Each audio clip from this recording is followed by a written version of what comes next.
ప్రభు అయిన యేసుక్రీస్తు నామమున ఈ ఉదయకాల అనుదిన జీవమని కార్యక్రమానికి మిమ్మల్ని ప్రేమపూర్వకంగా ఆహ్వానిస్తున్నాను. దేవుని మహాకృపలో గతించిన రాత్రి దేవుడు చక్కని నిద్రను మనకు అనుగ్రహించి మరలా ఈ ఉదయకాలము దేవుని స్తుతించుకునే భాగ్యం ఇచ్చినందుకు ప్రభుని స్తుతిస్తున్నాను. ఈ దినము దేవుని వాక్యమును జ్ఞానం చేసుకుందాం. లూకాసు వార్త 11వ అధ్యాయము 28వ వచనము. ప్రభు ఇలా సెలవిస్తున్నాడు, దేవుని వాక్యం విని దానిని గైకొను వారు మరీ ధన్యులని చెప్పెను. ఇదే నాన్న మనుష్యులు ధన్యమైన జీవితాన్ని జీవించాలని ఆశపడుతూ ఉన్నారు.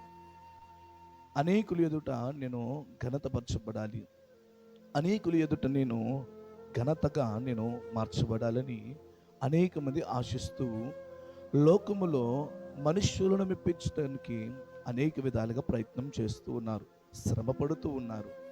కానీ దేవుని వాక్యము ఏమని సెలవిస్తుందనంటే, ఆయన వాక్యము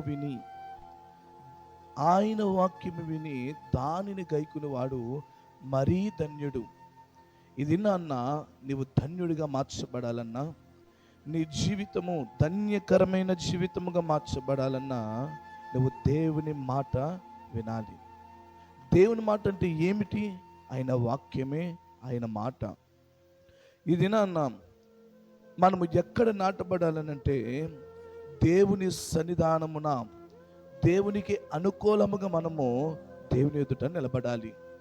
కీర్తనకారుడు చెప్తాడు కదా, కీర్తనకారుడు అంటున్నాడు, నీటి వాగుల చాటున,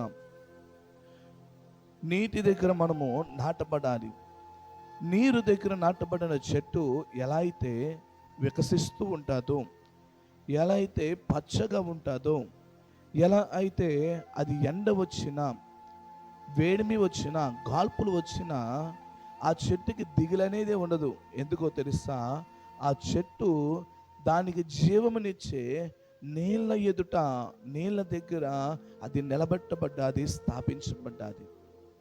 మరి ఈ దినాన నీ జీవితంలో నువ్వు సురక్షితంగా, నువ్వు క్షేమంగా, అది ఏ ఋతువైనా, అది ఏ కాలమైనా, అది ఏ రోజైనా నీవు సురక్షితముగా ఉండాలంటే, నీవు మంచి ఆయుష్ కలిగి జీవించాలంటే, ఓ గొప్ప కృపను కలిగి జీవించాలంటే నువ్వు దేవుని దగ్గర నాటబడే వ్యక్తిగా నువ్వు ఉండాలి. నువ్వు దేవుని దగ్గర నాటబడిన వాడవైతే నువ్వు పచ్చని ఒలీవ మ్రొక్కవలే ఎదుగుచూ ఉంటావు. నువ్వు పచ్చని ఒలీవ మ్రొక్కవలే అనేకులకు ఆశీర్వాదకరంగా ఉంటావు. ఇదేనా నువ్వు దేవుని దగ్గర నాటబడలేదేమో, దేవుని దగ్గర నాటబడే స్థితి నువ్వు కోల్పోయావేమో, నీ జీవితం మూడు బారిపోయిందేమో, ఆకులనే ఫలములు లేవేమో, ఆకులనే ఆశీర్వాదములు లేవేమో, ఫలమనే దీవెన నీ జీవితంలో లేదేమో. అయితే దేవుడు నీతో మాట్లాడుతూ ఉన్నాడు. మూడు బారిపోయిన నీ జీవితాన్ని, అడిగంటు బోరైన నీ జీవితాన్ని, పనికిరాని నీ జీవితాన్ని ఆయన పనికొచ్చే దానిగా చేయగలిగిన దేవుడు నా ప్రభువు. నువ్వు ఎక్కడ నాటబడాలంటే దేవుని దగ్గర నువ్వు నాటబడాలి.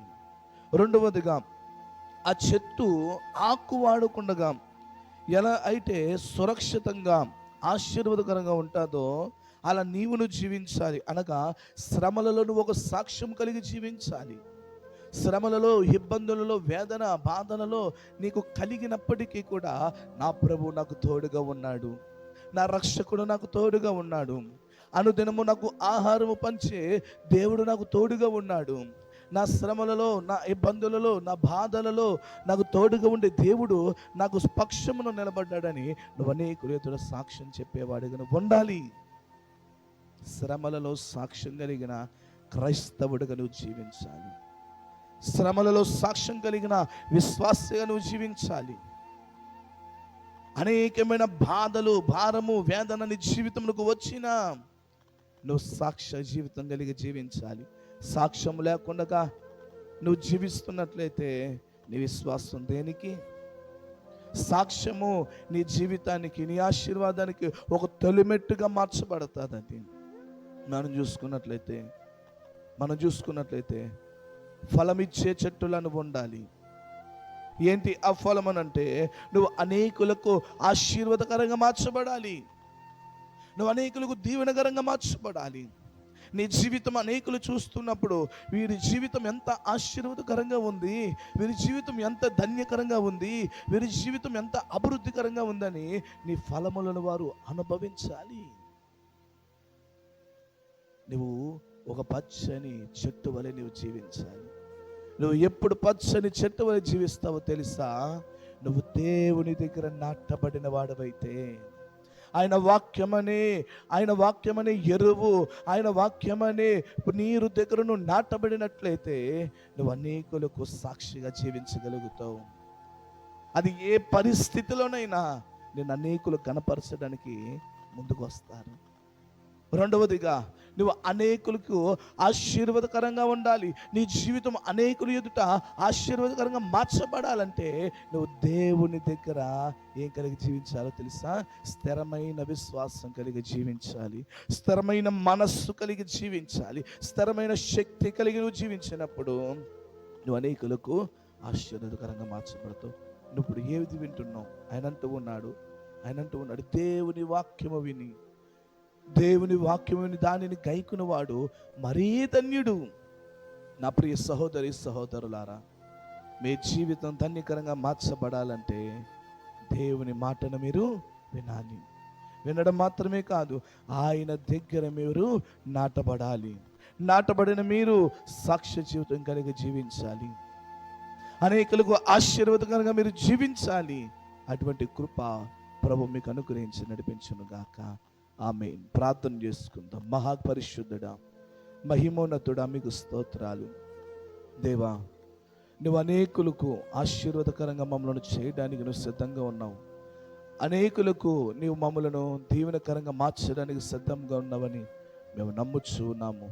ఎందరైతే నీ ఎదుట నాటబడతారో, ఎందరైతే నీ ఎదుట స్థిరపరచబడతారో, ఎందరైతే నీ వాక్యమనే ఎరువును వారు దేవ తీసుకుంటూ ఉంటున్నారో, వారి జీవితంలో మీ కార్యములను దయచేసి, వారి జీవితంలో నీ కృపను దయచేసి మీరు నడిపించమని ప్రార్థన చేస్తూ ఉండగా, మీరే దినమంతా నీ కృపాక్షయములు శత్రు బిడ్డలను బలపరచమని యేసు నామములో అడుగుచున్నాం మా పరమ తండ్రి. ఆమేన్.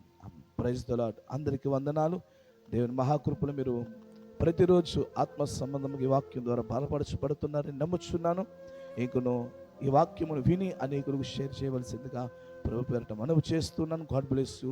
ఈ దినమంతా దేవుడు మిమ్మల్ని మీ కుటుంబమును దీవించును గాక. ఆమేన్.